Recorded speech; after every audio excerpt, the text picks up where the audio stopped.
বাফুফের প্রত্যাশা ছিল 2010-এর পর আবারও নারী সাফ চ্যাম্পিয়নশিপের আয়োজক হওয়ার। এজন্য প্রাথমিক অনুমতিও ছিল সাফের। তবে বঙ্গবন্ধু স্টেডিয়াম প্রস্তুত না থাকায় ছিল অনিশ্চয়তা। শেষ পর্যন্ত এই অনিশ্চয়তায় আসন্ন নারী সাফ চ্যাম্পিয়নশিপ বাংলাদেশ থেকে উড়ে গেল নেপালের দশরথ রঙ্গশালায়। শিরোপা ধরে রাখার মিশনে কিছুটা সুবিধা পেতেই স্বাগতিক হওয়ার ইচ্ছা প্রকাশ করেছিল বাংলাদেশ।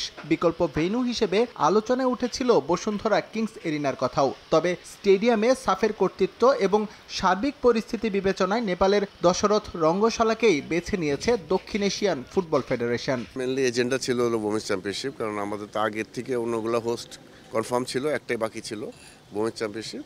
সেটা নিয়ে আলোচনা হয়েছে এবং আমরা ফাইনালাইজ করেছি নেপাল হিসেবে as a host of the সাফ চ্যাম্পিয়নশিপ।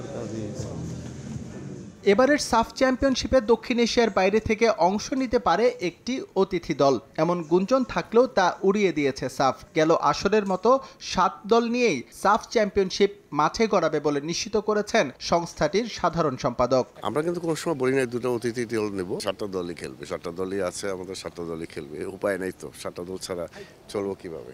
নেপাল আয়োজক হওয়ায় হোম কন্ডিশনের সুবিধা বঞ্চিত হবে বাংলাদেশ। তবে শিরোপা ধরে রাখার পথে এই বিষয়টি কোনো ফ্যাক্টর হিসেবে দেখছেন না নীতি নির্ধারকরা।